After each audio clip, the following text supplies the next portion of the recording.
Welcome back to the Ovens Garage. Today we're here testing the HLN Aquano 5K diesel coolant heater, and we're going to be comparing it to the popular Webasto Thermo Top Evo, which is also a 5K unit that's installed currently in my blue truck, and we'll see what the results are. They just might surprise you.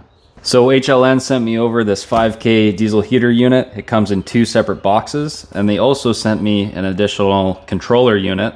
This controller unit that they're working on now is good down to minus 40 Celsius, whereas the one currently in their kit is good down to minus 25 Celsius. The heater itself is in this box. You can see how well packaged this heater comes from the manufacturer. It's just the heater in this one box. And then in our other box, we have all the components to hook it up. We've got our hose.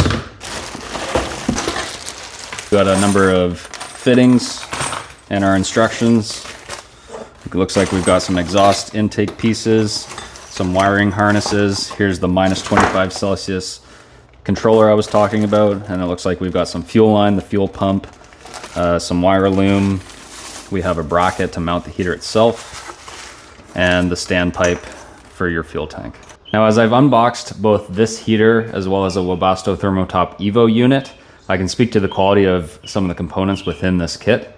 The heater itself really looks like a nice unit.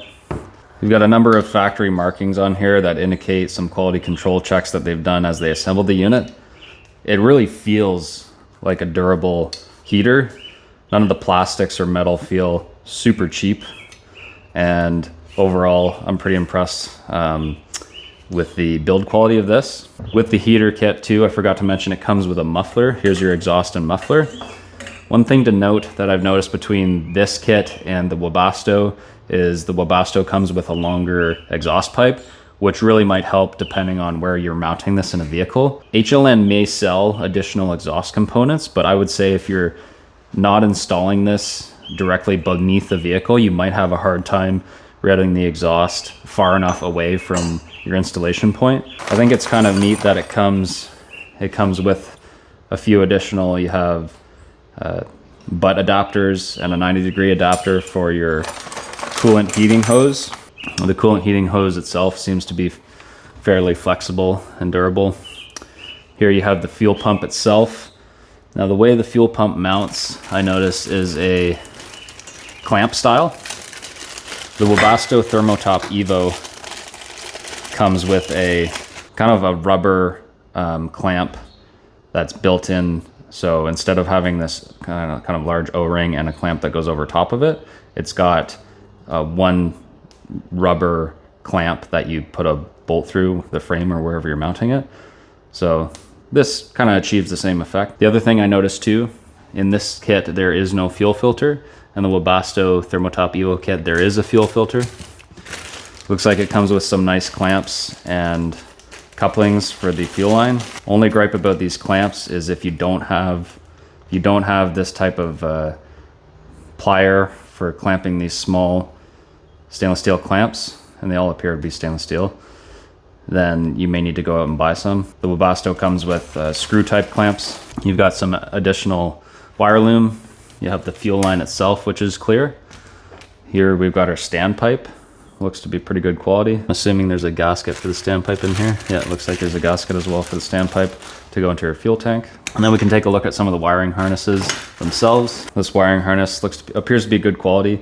The only difference is the Webasto, all of the wiring harnesses in the Webasto kit are wrapped in a wire loom as well. So this one just appears to have wire wrap around it, and whereas this one has a wire loom around it. All the ones in the Webasto kit have a wire loom, whereas it appears one of them in this kit has one doesn't. And here we've got our intake pipe. This is very similar to the one that comes in the Webasto unit. And the controller itself. So minus 40 controller on the left, minus 25 controller on the right. They both appear to be visually the same.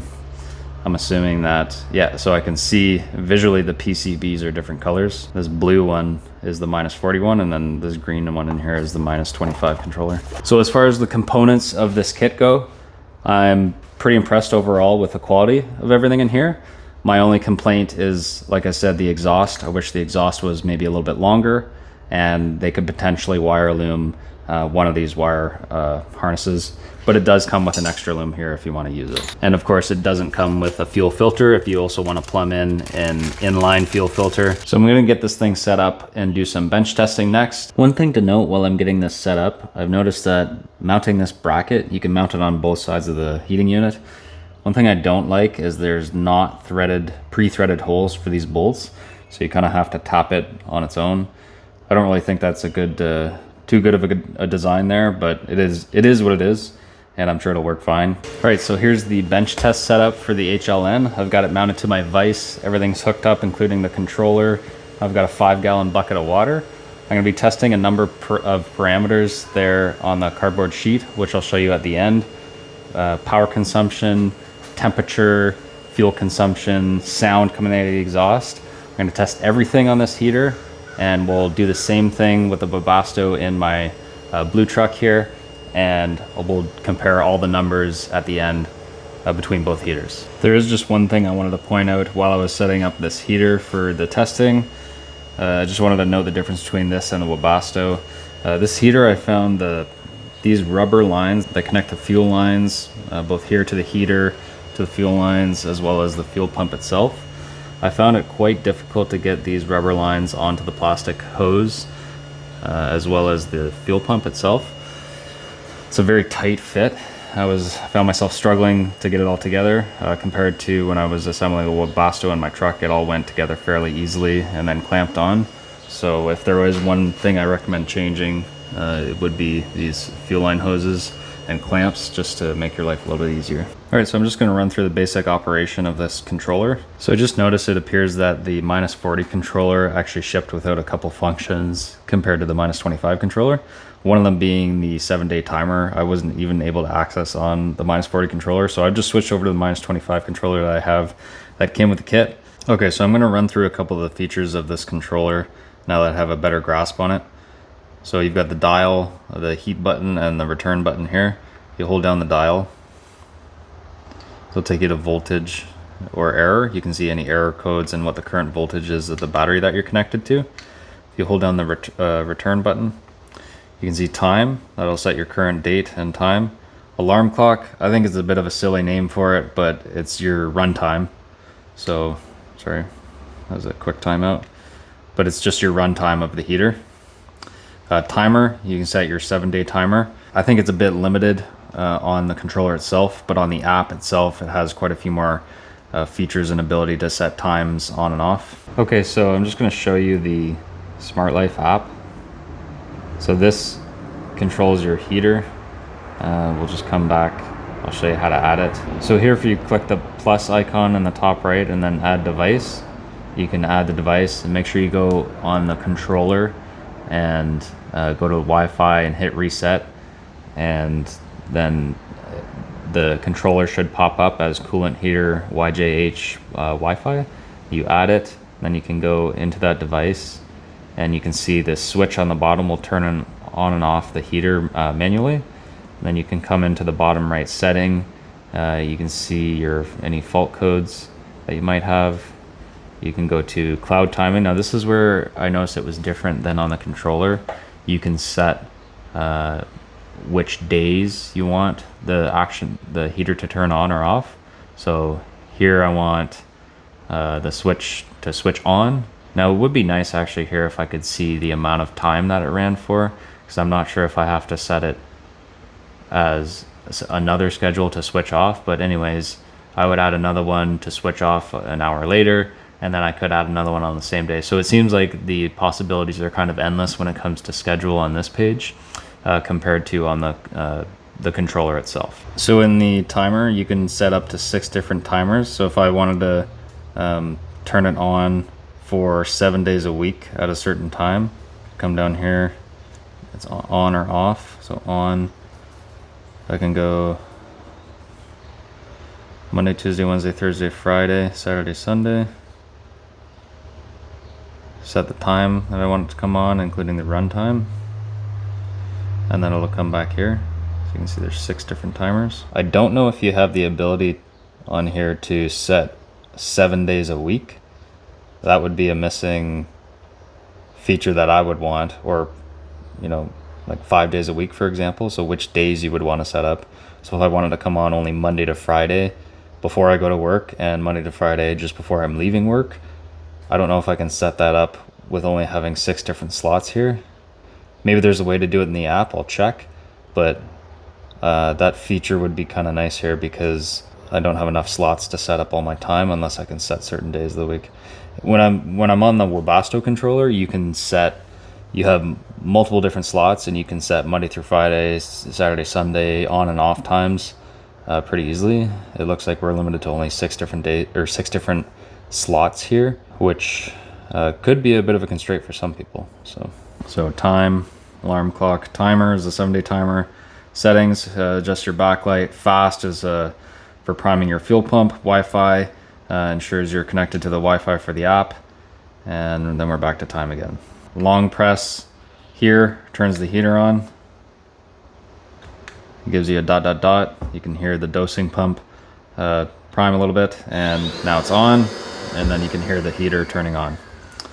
Then if you want to shut it off, just long press again, and it'll go off, and then it'll go through the shutdown cycle for the heater. Overall, not too bad of a design on this. I like the fact that it's a color, and I like the fact that they're working on a -40 controller, but I do think it needs some work when it comes to the 7-day timer setting. Really just a little bit more refinement, as well as in the app a little bit more refinement as well. Okay, so we've got the power testing underway now. I've already collected some of the data. Power consumption under full load, sound under full load about 1 foot away from the exhaust, as well as the starting temperature. So we're just in the middle of the test. I'm going to let it run until it idles down to the operating temperature. We'll get our peak operating temperature. So after it's reached peak operating temperature here, you can see we're at about 73 degrees Celsius. The dosing pump isn't pumping at all. And right now the coolant is just cycling through with this brushless pump. So you can just see it pumping through. It's very quiet, very, very quiet when it's just idling like that and not burning any fuel. So I assume that once the temperature gets down below 70 degrees, maybe like 65 or so, it'll kick back on, bring it back up to 70. So it kind of has like a built-in thermostat, brings it back up, drops back down, brings it back up. So it'll go on and off over the course of whenever you have the heater on, and the peak operating temp seems to be around 70, 75 degrees Celsius. It's amazing just how quiet this thing is when just that pump is running. Okay, so we're gonna do this test one more time. We've got a 5-gallon bucket of water, and we're at a starting temperature of 13.3 degrees Celsius. We'll see how long it takes to get up to operating temperature. The last test started at 17.6 degrees Celsius and took 12 minutes and 55 seconds.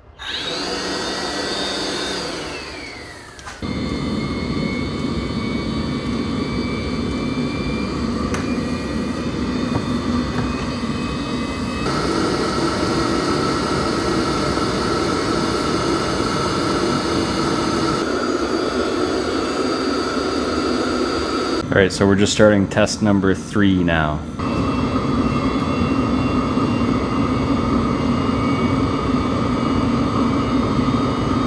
So here's my 1993 Dodge W250 that has a 12-valve Cummins in it, as well as the Webasto Thermo Top Evo. I'll show you the setup. I had to rig something up down here for the weighing the fuel, and then I'm just gonna put a bucket in the engine bay. Okay, so this is where I have the Webasto fuel pump and filter mounted. You can see I just took off the line that I had and ran my line down to my fuel jerry with the scale. And like I said, here I've disconnected my coolant lines. I've drained my coolant. I added these 2 extensions, and I'm gonna put my 5-gallon bucket here.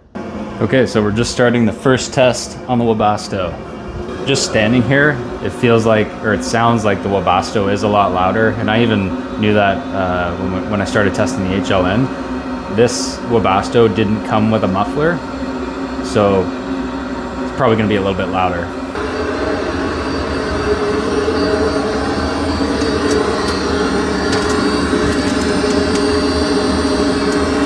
Okay, I've got the second test underway now. We'll do 3 tests in total, and I'll show you all the results at the end.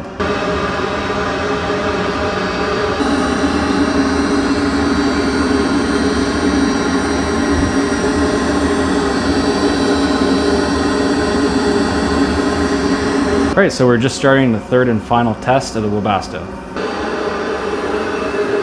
Okay, so the results are in. I ran 3 tests for the HLN and 3 tests for the Webasto. Out of those tests, I have a bunch of data, which I'll pop up on the screen for you now. I collected the amount of fuel taken in each test, the starting temperature, the end temperature in degrees Celsius, the difference in temperature, the amount of time that it took in seconds to achieve that end temperature. And then out of that information, you can calculate what your useful Q is, as well as the amount of fuel Q that you had. And using those two numbers, you can calculate the efficiency and the power output of the unit.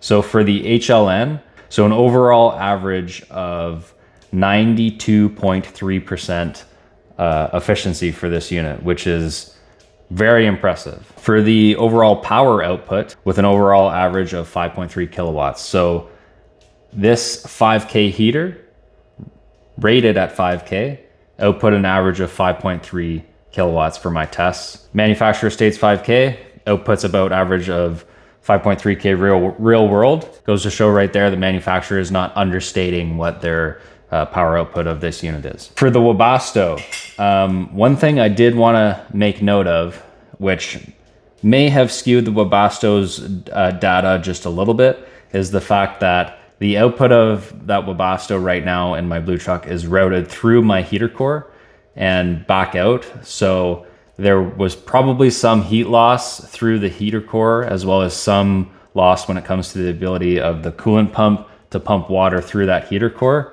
The fan wasn't on over the heater core though, so there's probably some loss there, which explains some of these numbers. So the overall average, slightly lower for the Webasto, was an 80.8% efficiency rating, and an average power output for the Webasto out of all 3 tests was 4.6 kilowatts, averaged over the 3 tests. So their rated 5K output on the Webasto, real world test that I got was 4.6 kilowatts, not too bad. I'm guessing that the 4.6 kilowatt average was lower than the stated 5 kilowatts by the manufacturer, just because I have it routed through the heater core.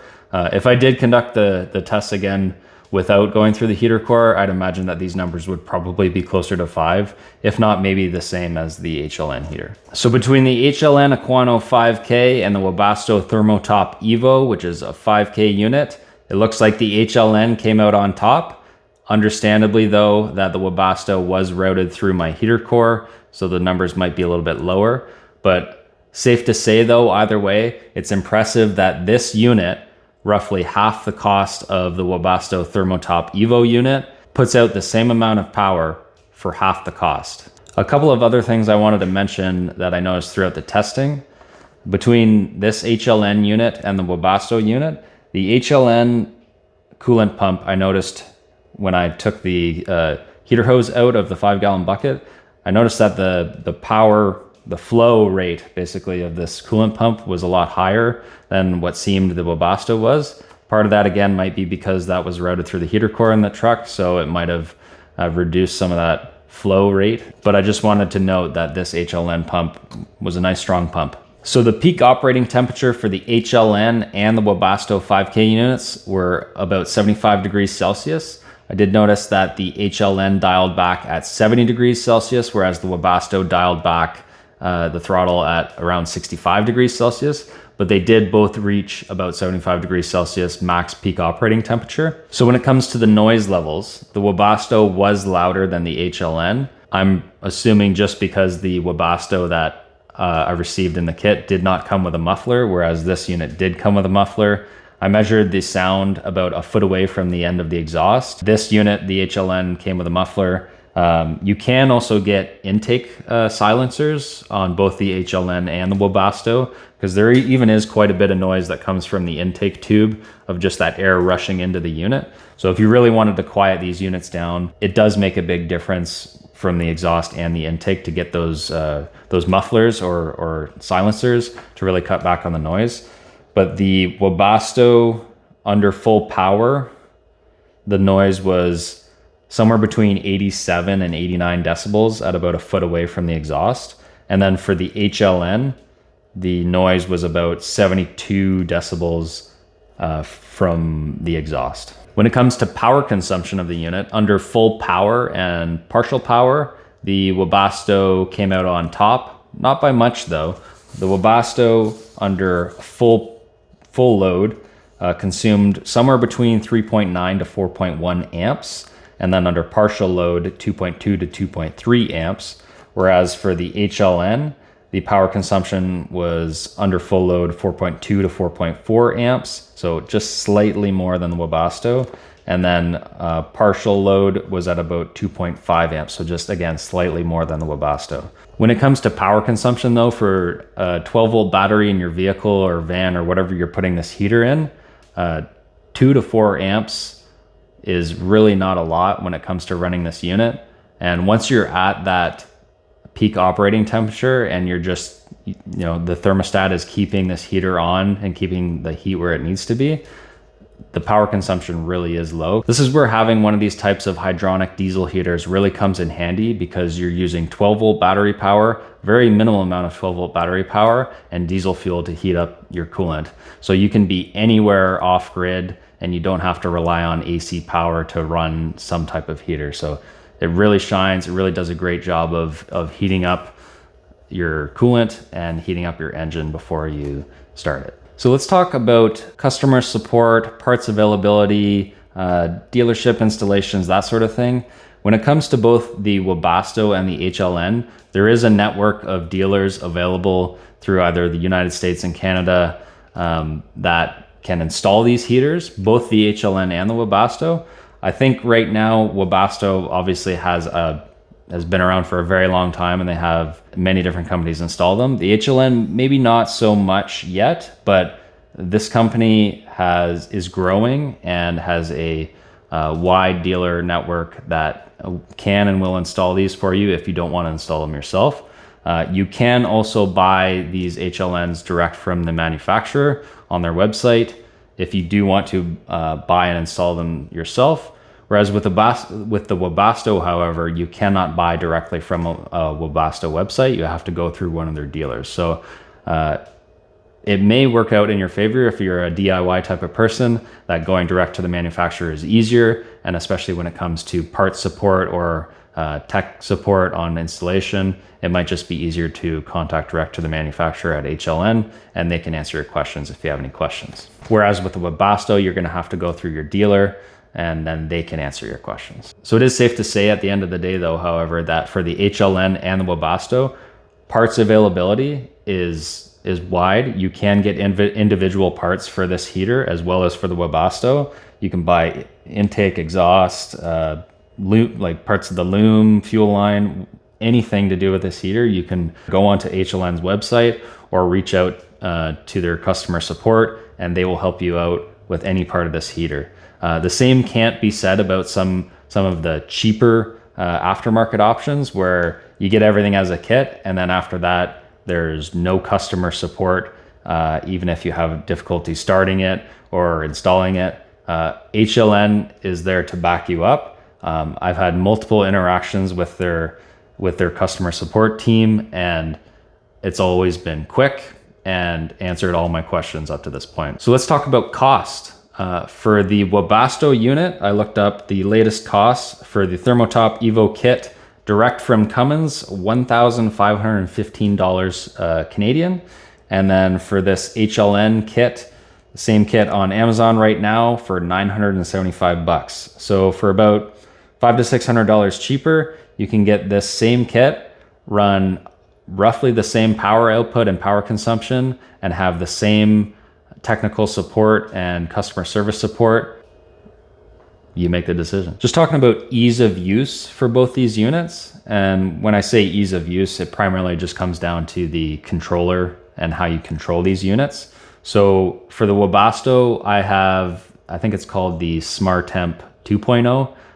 It doesn't have, the unit that I have doesn't have Bluetooth or an app. It's really just the straight controller. I've had no issues with that controller.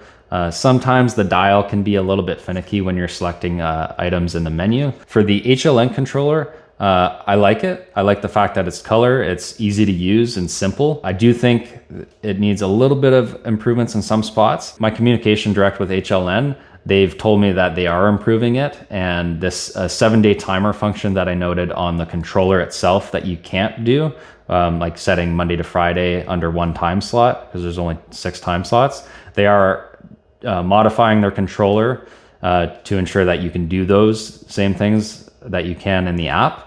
And if you, let's say you purchase this unit and you don't get that function in the controller, they will send you the controller that they're updating free of charge. When it comes to warranty, for the Webasto, I looked up online, the warranty is 2 years from the date of installation or 3 years from the date of purchase of their kits. They'll warranty any material or workmanship defects for the heater kits. For HLN, they are just about the same, 2 years from the installation date for their workmanship or any material defects on the kits themselves.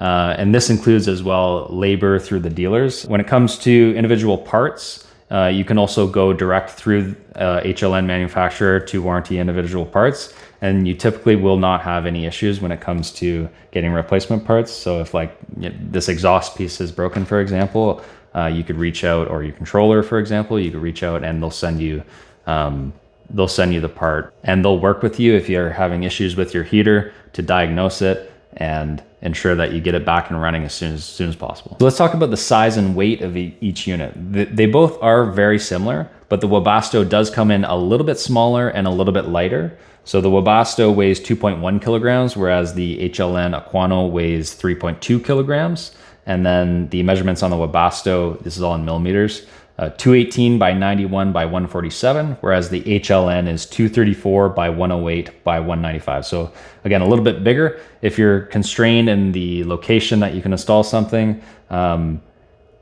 just keep in mind that this thing's just a slightly bit bigger than the Webasto. But at the end of the day, I've held both these units. I would say they're roughly the same size. Like I said, they're constantly improving and updating on this. And I like the fact that they're taking into account the customer feedback and upgrading and updating their equipment, because at the end of the day, customer satisfaction, I think, is the most important. So the fact that they're integrating some of these suggestions, I think, is pretty cool. So they're coming out with the -40 Celsius controller, which is being developed for this winter, so winter 2025. And they'll be integrating the multi-day timer into the controller if you don't have Wi-Fi or Bluetooth.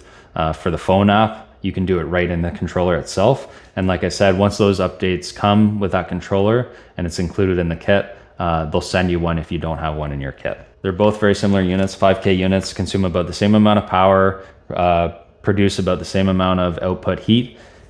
They're both really good units from what I've tested so far. Obviously, I haven't tested this one in -30, -40 degrees winter here in Winnipeg, Manitoba. I have tested my Webasto, and the only issue I've had with my Webasto was fuel gelling, because I probably didn't have enough additive in my fuel. I think it ended up clogging up in one of the inline filters to the Webasto. So when it comes to durability and longevity throughout the winter, I can't really speak to it, but from what I've seen so far with the customer support, if you are having issues throughout the winter, they'll help you out and make sure you're up and running. Okay, so when it comes down to it, we've got the HLN Aquano 5K and the Webasto Thermo Top Evo 5K. Which one would I choose? Honestly, they're both really good units. From what I've tested, it says the HLN 5K unit here is a little bit better than the Webasto Thermo Top Evo. But again, like I said, because of the way I have it routed through my heater core, I think that it's skewed the numbers a little bit on the Webasto. But what I would say is they're both very good units at about the same power level with the same power consumption and fuel use. I would say if you're in the market as a DIY enthusiast, or someone who has a diesel pickup truck or wants to put this in your van or camper or something for winter camping, this is a really good option at this price point, because you're getting that customer support, you're getting a good value for your money, versus with the Webasto, you're getting the same thing, but just at a higher price point. Like right now where trucking businesses are mostly installing Webastos or these Eberspacher units. It's good to see that we have competitors breaking into the market like HLN, who can really drive the cost down for the consumers. So again, both great diesel heating units. I thought this was a really fun test that I did on the bench with the HLN and comparing it to the Webasto Thermo Top Evo. What do you want to see next? Do you want to see me testing one of the cheap Chinese diesel heaters and we can compare the numbers to the HLN and the Webasto? Let me know down in the comments. All right, thanks for watching and stay tuned for the next video at Ovens Garage. Cheers.